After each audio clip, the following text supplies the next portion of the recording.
Hi, my name is Nathan, and today we're going to do a full comic book review of The Death of Doctor Strange. Issues number 1 through 5, the full story, brought to you by Rated Comics. Timestamps are in description if you wish to go from issue to issue. Also, link in description if you wish to purchase a comic book from RatedComics.com. Support the art, support the industry. If this is your first time here, you know what to do. Here at Rated Comics, do awesome comic book reviews, comic book related content with the occasional comic book giveaway. With that being said, let's get to it. In this issue, we start off with Doctor Strange in bed being told to get up by this ghost dog. We get to see how Doctor Strange starts his day from the moment he wakes up. He gets teased from the dog about getting his walkies in before his heart goes pop. He brushes his teeth, goes downstairs, and Wong offered him breakfast. That looks yummy. Doctor Strange just wants coffee and asks Wong if he's been feeling Bat's head with worries about his cardiac arrest. I didn't know the dog's name is Bats. I love how he answers the question by not answering the question, but he did answer the question. Doctor Strange narrates the story of how he became Doctor Strange is well known at this point. The obsession with money, status, fame, and then the accident. He then goes on to say that none of it mattered to him when he began his path to medicine. Some of those motivations came from Koshi, as he wanted a cheap death. And if I'm butchering that name, comment below, let me know. The conversation he has between him and Bats is funny about keeping Doctor Strange alive and how Hawkeye's dog is. Whatever. Doctor Strange continues to narrate that there was an element of arrogance in human life held in his hands, and that he had such hands. Recent events led to Doctor Strange's return to his first love, his first art, which is performing surgery. He spent so much time as a sorcerer and a superhero that this feeling of performing surgery again feels new again. He loves the feeling of being nervous like he is a student all over again. Nostalgic, right? We're all suckers for it. But his nerves don't matter. His hands know what to do.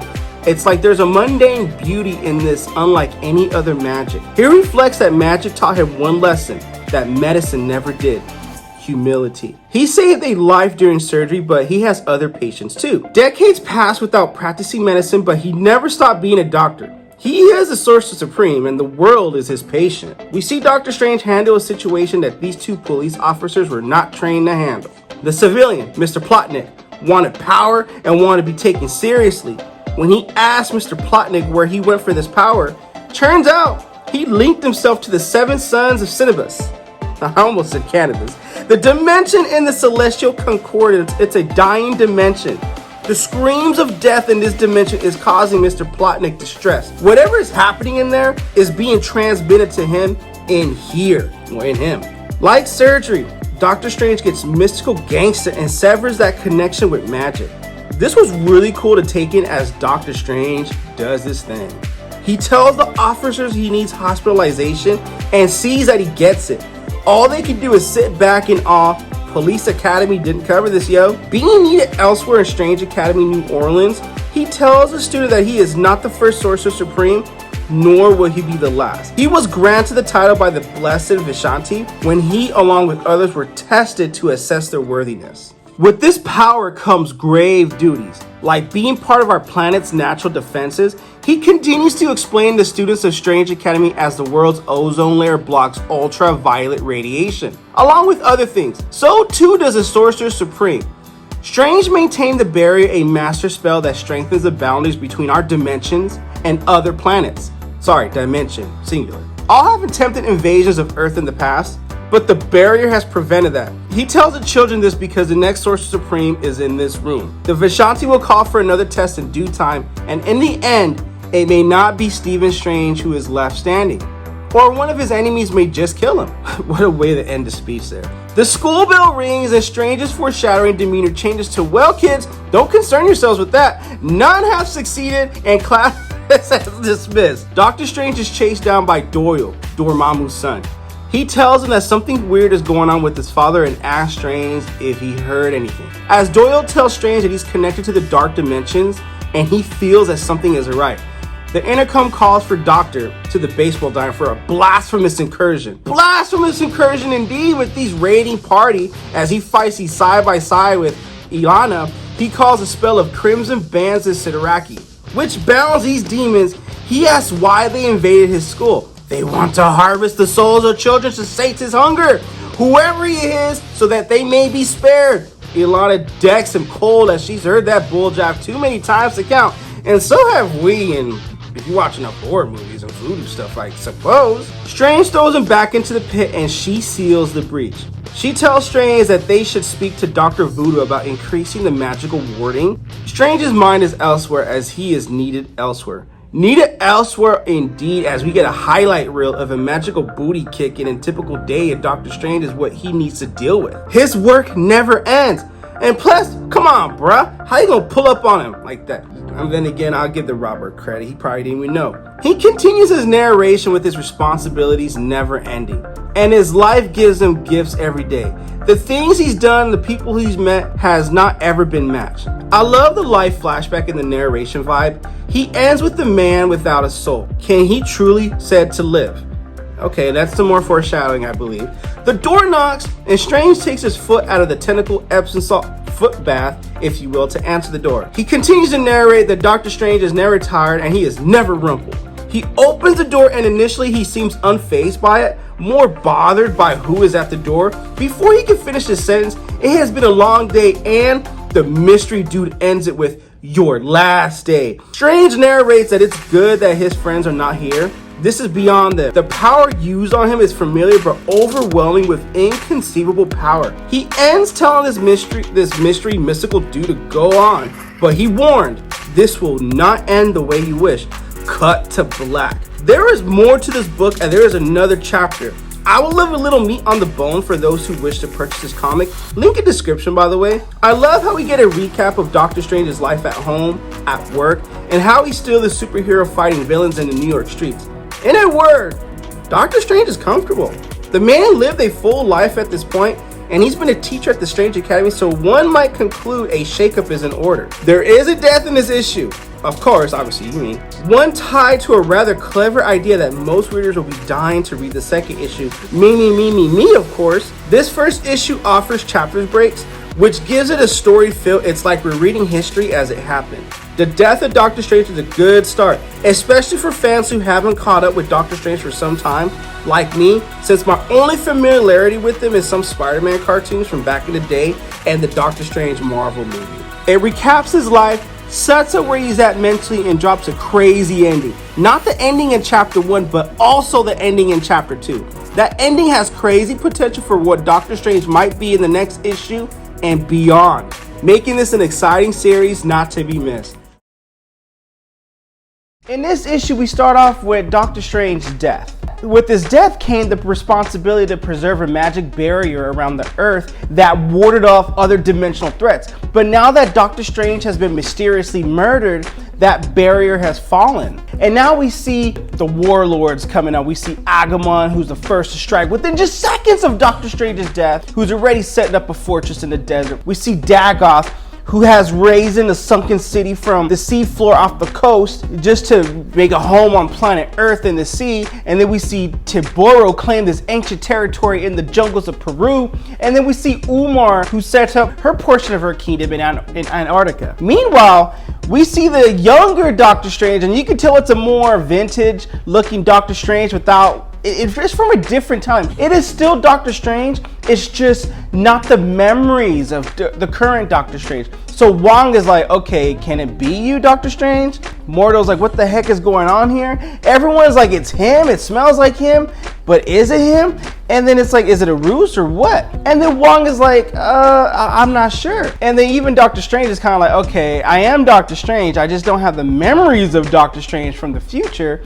And Mordo, it's surprising to see you near my death, near my corpse right here, you know? Because back in the previous issue, Doctor Strange and Mordo always had beef. So when everyone questions what the heck is going on, the new and vintage Doctor Strange, I guess you want to call it, tells him about the purple dimension. It was after his time and it's 7 days to be precise. Wong asked him to please explain. So 1 week ago, Doctor Strange can only assume that it was many years ago to you guys, to everyone, but he severed 1 week from his personal timeline and he hid it away as a secret from everyone, like a needle inside an egg or a duck or in a haystack, as a contingency plan. So if he were to die, part of himself would ensure that his affairs were put to order. So in other words, to investigate his own death, because it makes perfect sense. Who else can investigate his own death? him, right? So the card rings and this girl picks up, and Doctor Strange from the past tells her, young lady, if you could take that card elsewhere. She's like, well, it's your card and you're getting the call. And it's Captain America. And Captain America tells Doctor Strange, we have multiple invasions from different dimensions ongoing. And Captain America tells Doctor Strange, we need you to get it together.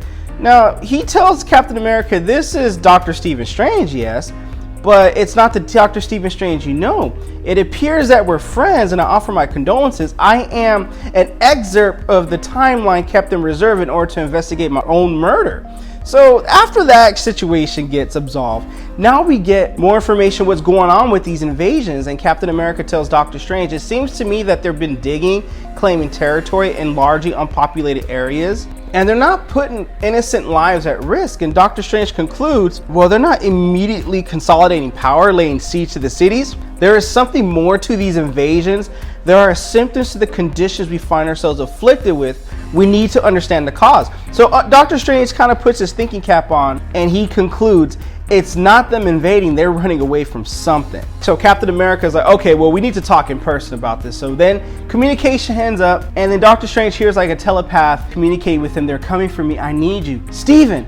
And then he's like, who calls for me? I am coming to you, Stephen. And Stephen's like, who is it?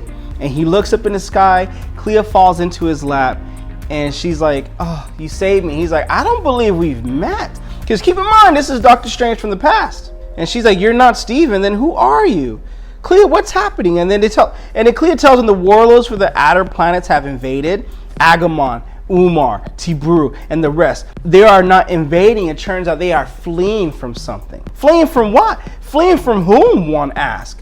And it turns out the mothers, the three mothers, the weird, the crown, and the crawn, they have a scent to me and they're hunting me. So out of this portal, this hand comes out, and these worms that are just disgusting, that are just emerging from this purple portal. And Dr. Stephen Strange is like, oh my gosh, this is disgusting. And then these three mothers emerge. They're mystical, they're imposing, especially the one with the horns. You got one with like a statue head, but just like gory worms that look like intestines just circulating around her. And then this Ebony Maw looking female ward or whatnot, and they saying this reeks of magic, but in a good way, and they're looking for the challenge. So Doctor Strange is like, you know what, be gone. You know, I am under the protection of the Doctor Strange, master of the black magic. And Mortal's like, okay, I have not forgotten that you used to call yourself that. Enjoy dying a second death. I am out of here. One of the three mothers with the horns is like, oh, we have annihilated thousands of magicians like you, and yes, we're gonna do it again. And the Avengers, Captain America, Iron Man, Thor, and Captain Marvel are like, we don't stand. Avengers assemble. We're gonna do this thing.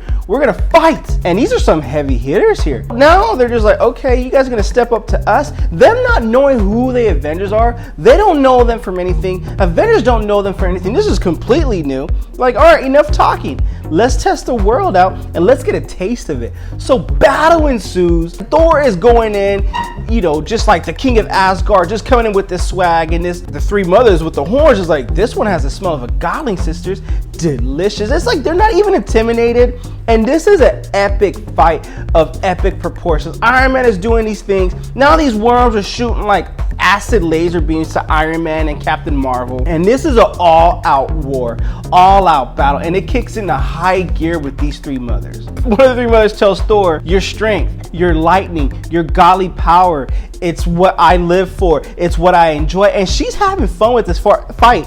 And Thor is giving it his all. One of the mothers tells Thor, you know what's dangerous here? A mother's love for her child. What is a god in the face of that? Nothing. I'm like, okay, that's extra adrenaline. So that means you're holding back. And then one of the three mothers is like, okay, even though she has Iron Man in submission, she's like, I worry for our child sister.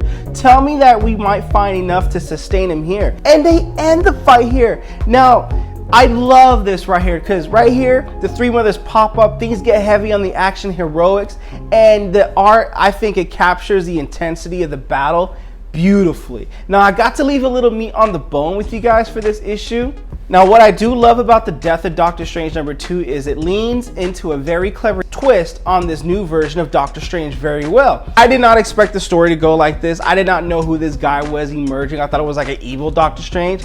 But no, with his death, and now that his spell is broken from the protection of all these other dimensions of Earth, immediately everyone invades. But now we get to see who these three mothers are. They leave because they're concerned about this child that we do not even see. And then they leave, and now they want to come back. And they're just like, you know what? We're going to come back for you guys after we return and take care of our child here. But the anticipation of you guys knowing that we can demolish you is the best seasoning of all, anticipation. And that is awesome. And by the way, you'll have an entertaining read with this book. Link in description if you guys want to get a copy of this comic book. Now, just a quick summary in this issue before I get going. Doctor Strange is dead, and with him gone, so is Earth's magical barrier that warded off dimensional threats. The planet is occupied by kingdoms from all across reality. They're not invading, they're just fleeing from something. So this issue continues the events of issue number 2, where the Avengers are facing their defeat at the hands of the three mothers, the newfound and eerily gruesome villains that have taken a dominant step forward after the demise of Doctor Strange. And what's interesting is the past version of Doctor Strange is in the Avengers Mountain in the North Pole with Jane Foster, as he's an active detective in the unfolding of his own murder. As he performs an autopsy on his body, with the help of Jane Foster, of course. And that's gotta be kind of weird to witness your own autopsy, especially if homegirl looking at your junk like that. I'll be looking at you like, what you think? But joking aside, what Doctor Strange did was remove a week from his timeline to investigate his own murder. Clea is present to give the heroes a deeper insight on the new villains and their motives, which includes the villain's objective to feeding their freaking whatever child that is, a supernatural being hungry for magical energies. She explains that they came from the outer planes, known as the Three Warrior Queens, carving their way through dimensions with utter destruction, and they haven't faced any kind of defeat. At least not yet. That's another thing. Their only motive is to feed this child that's an apex predator of the magical food chain. With this strong force of a threat suddenly loose, the Avengers discuss its nature and try to figure out how to end it. No one knows its origin, and no one knows how the three mothers became the hunting dogs for such a creature. Clea suspects it's a story of great tragedy. What we do know is the mothers track down powerful beings to feed the child. Past Strange learns that with his death, his soul along with his powers as a Sorcerer Supreme were liberated for him. From which they further realize that there could be no new Sorcerer Supreme if these are not retrieved. And you need that Sorcerer Supreme to defeat these. That's your best chance right there. Clea questions why magical beings from the warlords from other dimensions are using Earth as a shelter to hide. Wong knows the answer. Earth is the perfect place to hide. Warlords only care for themselves, and they want to make their problem Earth's problem. After all, they Earth turned Galactus away time and time again, not to mention Thanos, Dormammu, and others that they defeated, or at least warded off. They want the Avengers, X-Men, and the Fantastic Four to handle the problem. Strange now knows the why of his death. He has to restore the office of the Sorcerer Supreme. What remains is the how and the who of his death. In this Sanctum Sanctorum, Clea sends out a spirit that will circle the globe for Doctor Strange's answer. If he, she, or it is on the planet, the spirit will find the answer. Apart from the dangers, Clea has also had a whole life with the older Strange, including love and heartbreak. And while the past Strange doesn't have that deep connection with her, because remember that he removed the week of his timeline to investigate his own murder, he still attempts to comfort her and deal with the mistakes and flaws of his future self. Turns out Clea's memory loss was the result of Strange's payment to the devil for rebuilding the universe. He had his reasons though, but with Strange's apparent death, her memory was restored. During this time, a magical being that Clea sent out to search for the Eye of Agamotto and the Cloak of Levitation across the globe, all of which were the late Doctor Strange's belongings.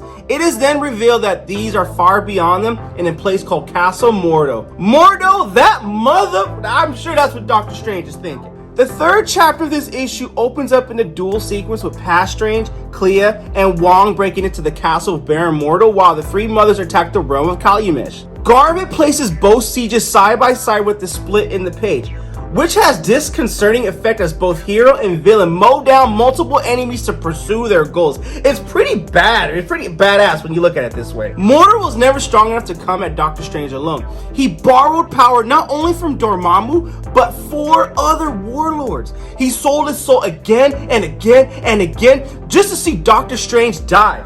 The duality of these scenes are further distinguished by the contrast in colors as Castle Mortal's shrouded in shadow and sinister darkness before Strange blows open the doors. While the realm of Calumet is glowing in an extravagant paradise that is just torn down by these three women, these three mothers. Whoo! Yeah, I guess you gotta feed that baby boy. The issue comes to an end with the last few pages showing Doctor Strange still on a mission to find his missing counterparts that were stolen from him upon his death, and Mordo's just like, I don't want none of it, bro. While the three mothers make yet another sacrifice to their magic eater that goes by the name of the Peregrine Child. The issue establishes awesome magic ideas that are clever and intriguing. With the balance of action sequences and heartbreaking moments, it's like Harry Potter mixed with the Fast and Furious, yo. I mean, then again, that's just my personal opinion. And also my latte is kicking in. Woo! It has definitely captured the true essence of heroic struggles against the new evil forces. Plus, taking a couple weeks back from doing reviews, because, you know, I had that turkey Thanksgiving meal, and that mac and cheese is still sitting pretty. But back to the review. Although this issue is fairly light on action, it only piles on the bad news for Strange and his allies. Learning that there's a new threat greater than the three mothers is utterly horrifying, and to learn that the one person who could beat it is dead. Not only is this the worst day ever for Doctor Strange, but it's also the worst day for Earth in general. To make matters worse, Iron Man confirms that the heroes of the Marvel Universe are facing a number of magical threats. You will have an awesome time reading this book. Link in description if you wish to add this comic book to your comic book collection. I left some little nuggets of story out of this review. I want to leave you a little bit of meat on the bone if you wish to purchase this comic book. Link in description. With that being said, we begin this issue in Castle Mortal exactly where we left off in issue number 3. Doctor Strange is with Wong and Clea, and Doctor Strange intends to kill Mordo for killing him in issue 1. Or so he thought Mordo killed him. Mordo opens the door to let it be known that he has done a bunch of evil and murder in his life. He regrets none of it, and he is innocent in being accused of killing the Sorcerer Supreme. He will love the bragging rights, but he can't claim that, so he tells Strange to not talk to him like that in his own house. Wong believes Mordo is capping, lying. Mordo's like, you are a fool! He hands Doctor Strange's cloak of levitation to Eye of Agamotto, claiming he found them shortly before they arrived here. He explains he's been made to appear guilty, and whoever truly killed you, Doctor Strange, wants to see him blamed for it. Doctor Strange ponders that thought for a moment, and Mordo goes at it another angle. Ask yourself this question, brilliant Doctor Strange. Do you think if I finally killed you after all these years and atrocities, do you believe I'd lie about it? It was established in issue number 1 that he wanted to be the one to end Doctor Strange's life. Strange realizes he's speaking truth and leaves in disappointment. Later in the Sanctum Sanctorum, Strange, Wong, and Clea look at footage provided by Captain America via British intelligence by a drone of Daggett being devoured by the child of the three mothers. The three mothers and the child are believed to be on Earth. The location is not known. Strange realizes that they were lucky because the attack of Calumet by the three mothers could have easily been them. So this gives Strange a little bit more time to strategize a plan to defeat the three mothers and their child, and also strategize a new lead on investigating his own murder, which appears to be at a dead end as of this moment. He was so certain that Mordo was the one who killed him, but you know, it turns out it's a dead end. Captain America ends with Doctor Strange the need to come up with a new plan. He's frustrated and throws the Avengers calling card across the room. Wong grabs a card from the floor, and Strange is frustrated that he thought of himself so clever as to remove a week from his timeline to investigate his own murder as a contingency plan. And it is a smart plan. Let's give credit where credit's due. And time is running out. Strange questions himself, the world he's in, his own plan, and his own sanity at this point. Clea gives him a kiss and some words of encouragement. You thought you were Doctor Strange, the master of the black arts, and I believe in you, Doctor, because in that moment in time, you believe you can fix anything. Now, that's the Doctor Strange that we all need right now. It's kind of heavy, but given Doctor Strange's personality and sense of pride, it's just what he needs, a little bit of a boost.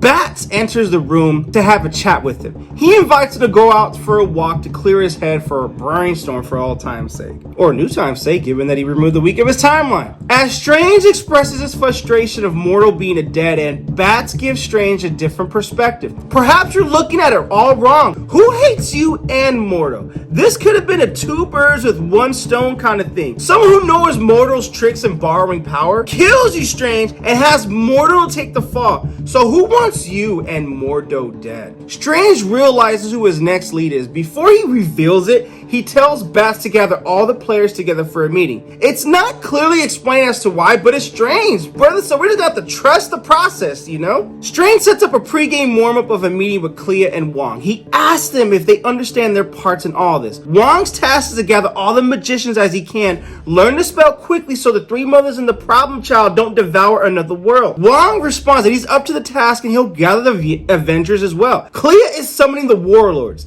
Since she's the Sorcerer Supreme of the Dark Dimension, they won't resist her call. The Warlords are the one who fled to Earth to escape from the Three Mothers, secretly hoping that Earth's mightiest heroes and the X-Men will fight their battles. In Antarctica, the meeting takes place and Strange reminds the Warlords of what has been done to Strange and their culpability in the matter. These Warlords are pissed about the accusations being made by Strange and flex a little bit to show Strange that they don't fear him like that. One of the Warlords describes this meeting as a humorous distraction. Strange responds that the best murder mysteries end the same way, with the involved gathered together. Strange explains that the Warlords hate one another and will never work together, but the Three Mothers and the Peregrine Child cast you all in an uncomfortable role of being the prey. So you guys escape to Earth to seek protection from the child by X-Men, Avengers, and Fantastic Four for safe harbor. What other place in the dimension could offer you that? But you guys are not refugees as evidence when you would flee Earth and bring your entire kingdom with you,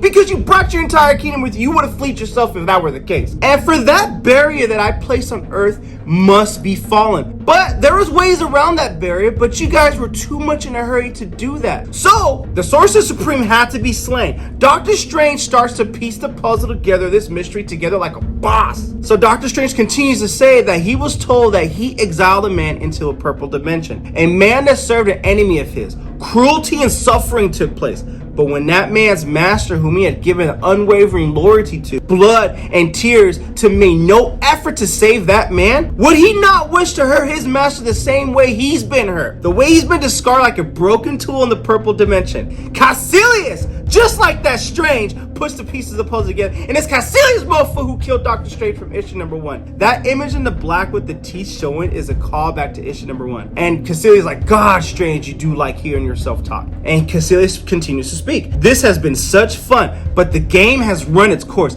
I will make my faithless master mortal squeal with all the agonies of the purple dimension. And then, Strange, I will kill you again with your own power. Nearby, the Three Mothers and the Peregrine Child make their way to the meeting for what we can assume to be an epic conclusion of this series. Magic is in the air and the child intends to feast like it's a Las Vegas buffet or a Golden Corral, whatever the case is. As far as the big reveal, this issue does not disappoint. Not only does it make sense who killed Doctor Strange, but it makes sense for this whole story. It makes Doctor Strange look better too, since he couldn't avoid it. Not knowing who or why would take him out, but the way he came to the conclusion by putting the pieces together of the Warlord fleeing to Earth, why they didn't waste no time to go around the barrier when their barrier had flaws to it that Doctor Strange put around the Earth. So this is just gangster, and I'm looking forward to issue number 5 when we can only assume that the Avengers, the X-Men, the Fantastic Four, and the Warlords taking on the Three Mothers and their hungry ass child.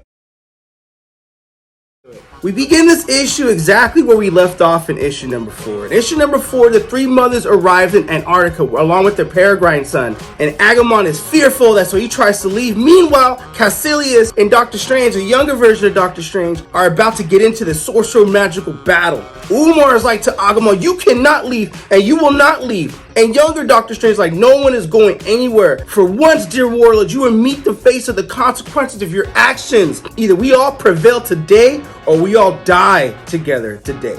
And one of the Warlords is like, what have you done? We can't even use our own magic to teleport out of here. And Doctor Strange is like, well, it's like preventive medicine.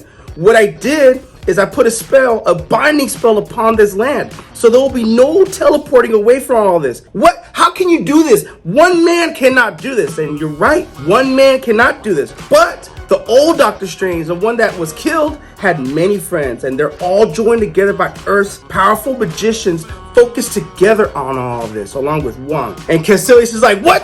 Are you forgetting something, Doctor Strange? And Strange like, dude, it'll be too easy to do so. For all your stolen power, all your rage, you are still so painfully insignificant, Caecilius. I can read your magic as clearly as I can read my own handwriting. Am I so insignificant now, Doctor Strange? Doctor Strange puts a spell. Caecilius is getting his ego driven up like, you can't defeat me.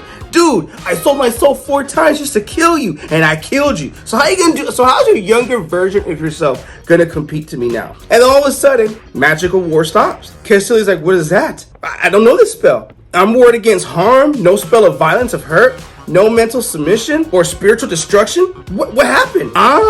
You hold my very soul in my own stolen hands, Caecilius, and still you don't know who I am.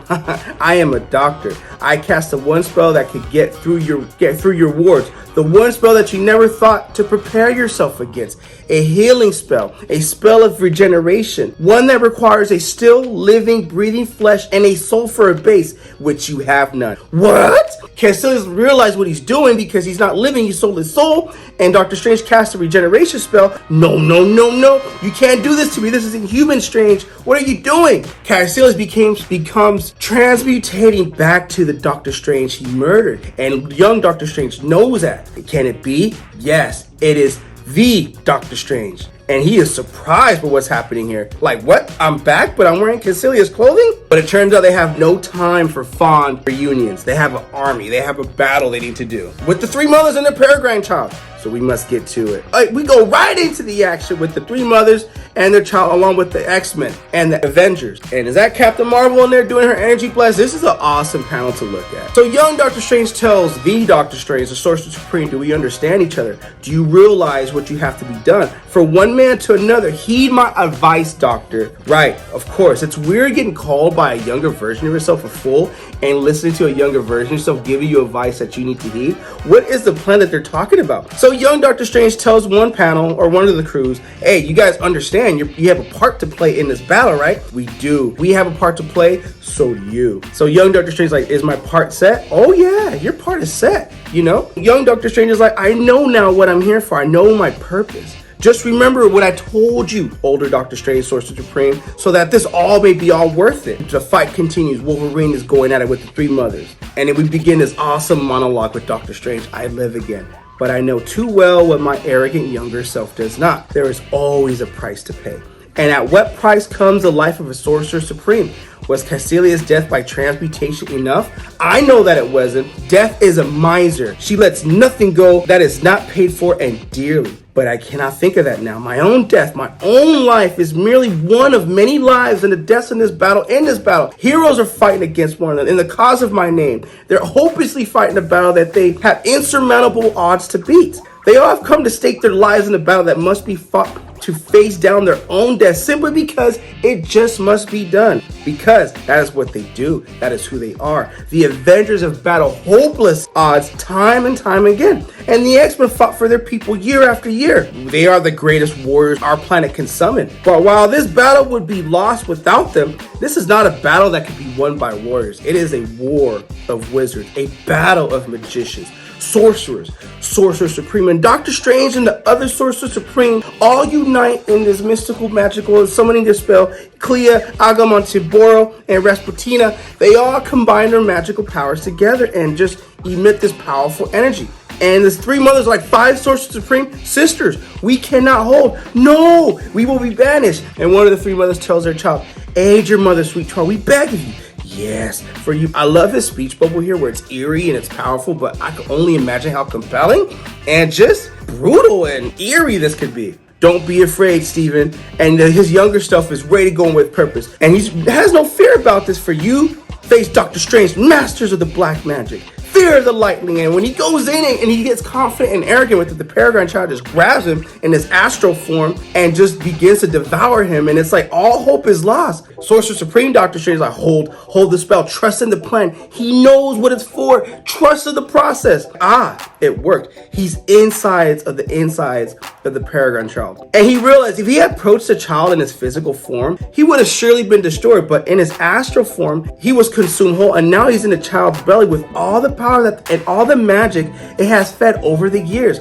All that power, all that magic is innumerable. It's like gasoline wanting only a flame, and burning brightly it does. And within the inside of the Peregrine child, it is done. The mother scattered across the dimensions, and without the child, the mothers will be stranded. When the child detonates, it will be far, far away. The war is over. They have completed the mission. The death of Doctor Strange is no longer, but what price has to be paid is he talking about? We must admire this panel right here with the Peregrine child and the three metals being banished along with the Avengers, and X-Men just looking in amazement, or just looking away like we did it again. What do you want us to do? Just another day in the office. So while they are victorious, Stephen and Clea rekindle their love, and Doctor Strange tells her, the younger version of myself called me a fool for ever letting you go. He told me that I must keep you for as long as I can, for as long as you will have me, and he was right. But there's also a price must be paid. Death will not be cheated, even by the Sorcerer Supreme. So even though I was brought back to life, I surely must go. I have my duty to the world. My heart breaks for you. So now, before we get this closing moment of their last and final kiss where he left her, there's not even a time for a final kiss, or barely, because that's his last one before he just disappears and gone, like Thanos snapping with the Infinity Gauntlet or something like that. Now we have a new Sorcerer Supreme in Clea. What are my thoughts of this issue? I didn't know what to expect with the death of Doctor Strange. I mean, I believe he's been killed and brought back to life many times before. But I just find it interesting that, okay, you finally killed off Doctor Strange right before Doctor Strange and the Multiverse of Madness. Or maybe that has something to do with it. Either way, I thought it was an enjoyable read, and I had fun reading the whole complete series. Link in description, by the way, if you wishes to purchase this comic book from RatedComics.com. With that being said, Death of Doctor Strange, issue number 5. What you guys think of the comic book? Comment below, let me know. And also, if you like the content we're throwing up, don't be shy and don't be stingy. Here at Rated Comics, we do awesome comic book reviews, comic book related content with the occasional comic book giveaway. Thanks again for watching. Until next time.